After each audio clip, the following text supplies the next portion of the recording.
A esta altura del año es bueno hacer un balance y repaso del año que termina. Los productores deberán recopilar los datos económicos para cumplir con la carga anual que exige el impuesto a las ganancias. Para hablar del tema, un verdadero especialista, el contador Santiago Sáenz Valiente. Durante los últimos 10 años, la actividad agropecuaria ha experimentado una radical transformación. La vigencia del registro de operadores de granos, derechos de exportación muy elevados, la retención provincial a los ingresos brutos, en fin, muy complejo y a veces difícil de comprender. ABC Rural Televisión, en busca de aclarar el panorama fiscal para el año 2012, entrevistó a Santiago Sáenz Valiente, especialista en temas tributarios.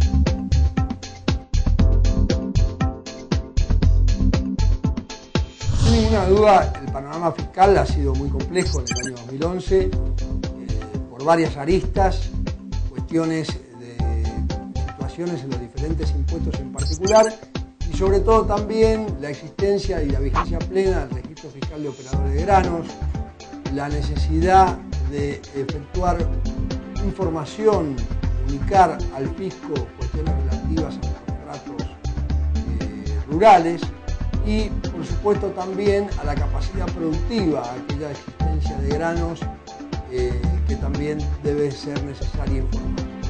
El año 2011 a muchos productores que no tenían una gran escala les ha pegado muy fuerte el tema fiscal. Las retenciones las tenemos vigentes. No tenemos que olvidarnos que estamos hablando de un impuesto que se aplica sobre el total del ingreso y sobre todo que no hay una suspensión en caso de que haya una emergencia agropecuaria o un desastre agropecuario, con lo cual en estos casos la situación es muy compleja porque apenas teniendo algún rinde que seguramente será muy pobre, a eso también se le aplicarán las retenciones al momento de la venta. Es el productor el que recibe ese golpe, más allá de que sea el exportador quien adquiere el producto y le traslada ese costo. Con lo cual el tema de las retenciones sigue vigente, es preocupante los porcentuales, una tasa del 35% es una tasa muy elevada, ya que todos estos sujetos, productores, tienen costos muy importantes, depende por supuesto el grano respectivo, pero los fletes son muy elevados y en definitiva ese costo le repercute en forma directa y en consecuencia las retenciones, los derechos de exportación siguen siendo un costo impositivo elevado, muy elevado y sin posibilidad de planificación alguna. Por otro lado, en lo que ha sido el 2011, como recién mencionamos, todas estas obligaciones de regímenes de informativos se suman los regímenes de retención provinciales también en el impuesto sobre los ingresos brutos. Este es un impuesto que tiene muchas críticas porque justamente no tiene en cuenta la capacidad digamos contributiva del contribuyente, sino que se aplica sobre el ingreso total. Este impuesto ha sido obviamente aplicado por las distintas jurisdicciones en base a la necesidad, y esto está íntimamente vinculado con la coparticipación federal, donde justamente muchas provincias se les ha trasladado una serie de servicios que deben cumplir sin la correspondiente partida presupuestaria, y los porcentajes de participación a las provincias se calcula que del total de los impuestos para el año 2012 va a andar en el orden del 24% del total, cuando en realidad estrictamente la ley habla de un 53%, pero como hay algunos impuestos que no son coparticipables, como es el caso de las retenciones y como es el caso de una pequeña parte del impuesto al débito y crédito, evidentemente esto distorsiona la llegada de fondos a las provincias, y entonces estos buscan alguna forma de incrementar su recaudación de estos impuestos provinciales, esencialmente impuestos de sellos e impuestos sobre los ingresos brutos, y nos encontramos con el gran problema que en el medio de todo esto está el productor. Los contratos hoy en día deben ser presentados ante el fisco por la cuestión del registro fiscal de operadores de granos para demostrar dónde y cómo se desarrolla la actividad agropecuaria. Y por el otro lado, estos contratos tienen que estar sellados y además de firma certificada. La falta de sellado de un contrato trae como consecuencia que no voy a poder hacer valer en juicio las pautas establecidas en el propio acuerdo. Sin embargo, más allá de eso, y a pesar de a veces hacerlo con alguien de suma confianza, se producen inconvenientes desde el punto de vista, insisto, en la presentación para el registro fiscal de operadores de granos, que obligan en el fondo a tener estos contratos sellados con el consecuente costo, que será diferente según las diferentes provincias, anda en el orden del 1% del total del contrato.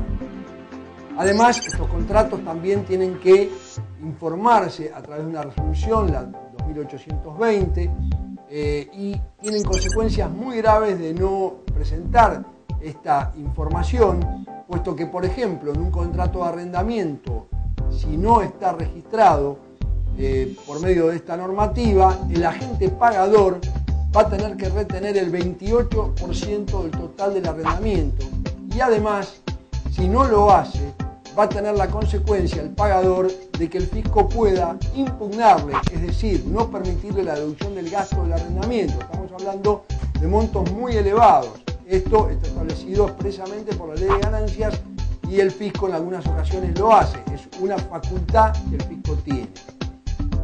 Con lo cual el tema de contratos se las trae, porque también el tema de impuestos sobre los ingresos brutos, cuya tasa actual es del 1%, pero hay algunas provincias que tienen intención de duplicarla, de llevarla al 2%, e inclusive de gravar las exportaciones con el impuesto a los ingresos brutos, cuestión que hoy está discutida en Misiones, y Santa Fe está con intención de llegar a esta instancia, lo cual es sumamente grave, y además tiene un cuestionamiento constitucional. Por otra parte, el impuesto al valor agregado, que todos sabemos que debiera ser un impuesto neutro para el productor, no lo es. ¿Y por qué no lo es? Esencialmente porque la tasa de la mayoría de los productos primarios, esencialmente estamos hablando de granos y de hacienda, están gravadas con este impuesto. Y en definitiva, el impuesto a los ingresos brutos con la tasa del 1%, en realidad, si nos remontamos a la situación que existía hace unos cuantos años, se habían puesto de acuerdo las provincias en un pacto para eliminar este impuesto, en el caso de la industria y en el caso de las explotaciones agropecuarias.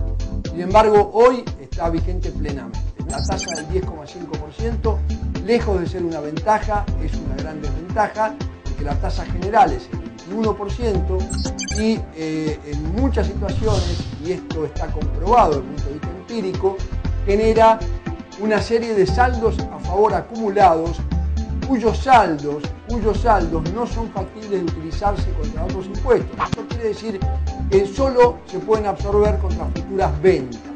Como las ventas también van a estar gravadas de estos productos al 10,5%, los productores deben buscar una alternativa para vender otros bienes, con lo cual se produce un dirigismo fiscal para poder compensar este saldo a favor, que si no le implica lo menos un costo financiero relevante, y en los hechos muchas veces entonces un costo económico.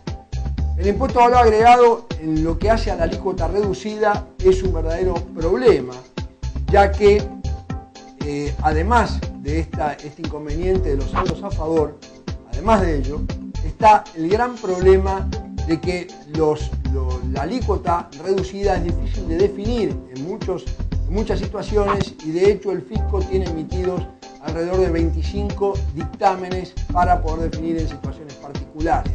Sin ir más lejos, vamos al caso de los búfalos, estuvo discutido durante mucho tiempo, y entonces, ¿qué son? ¿De la familia de los bovinos o no? Se llegó a la conclusión finalmente que sí, pero para esto se tardó más de 2 años y medio en definir qué tasa porcentual se aplicaba para los búfalos. Animales que sabemos que hay muchos en la República Argentina. Por otro lado, otros impuestos que tenemos que mencionar para ver un poco el panorama en el cual estamos insertos es el tema del impuesto a las ganancias. El impuesto a las ganancias sabemos que es el principal impuesto, debiera ser al menos a nivel de recaudación en una estructura tributaria. ¿Por qué? Porque aquel que más gana, más debe pagar. Estamos hablando de una progresividad. Sin embargo, esa progresividad hoy no se presenta en la Argentina. ¿Por qué? Porque realmente la tabla que existe de impuesto, que comienza con una tasa del 9% y llega al 35%, después de 120.000 pesos de ganancia agravada, todos pagan el 35%. Esta tabla hace más de 10 años que no ha sido modificado sus valores. Y es por esto entonces que produce una fuertísima distorsión. Pero tenemos algo que se está hablando por estos días, sumamente grave en el impuesto a las ganancias para las personas físicas. ¿A qué me refiero? Los mínimos, y esto también hablamos de personas físicas, productores agropecuarios, por supuesto, donde se han confeccionado las declaraciones juradas en el año 2010 y motivado en normativas específicas de la AFIP, que han aumentado los mínimos deducibles que están establecidos por la ley, fueron incrementados por una resolución general.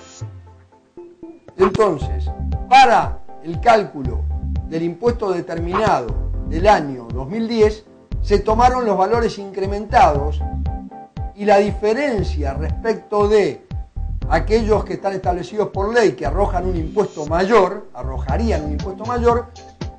se incluyó en la declaración jurada como una deuda que todos los contribuyentes consideraban que era una deuda que se iba a perdonar, que se iba al Congreso a definir en definitiva que los mínimos del artículo 23 iban a ser iguales a los que había establecido la AFIP.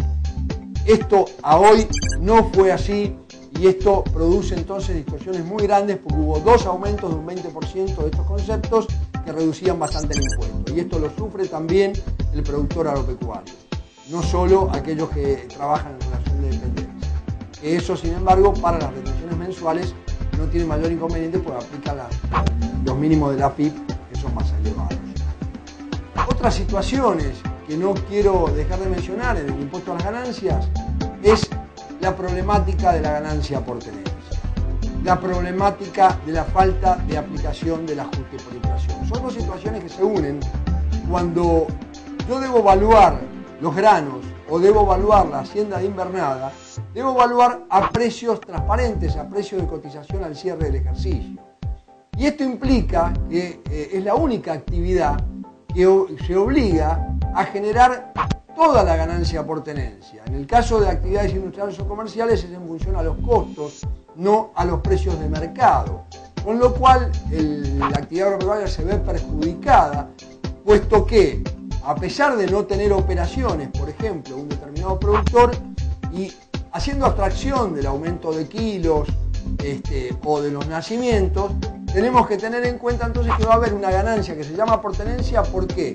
Porque no habiendo operaciones va a aparecer una ganancia y esta ganancia va a quedar gravada por el impuesto a las ganancias, seguramente por la tasa del 35%, por lo que dijimos recién, y en las sociedades, por supuesto, la tasa es el 35% también. Esto se mezcla, como decía recién, con la problemática del ajuste por inflación.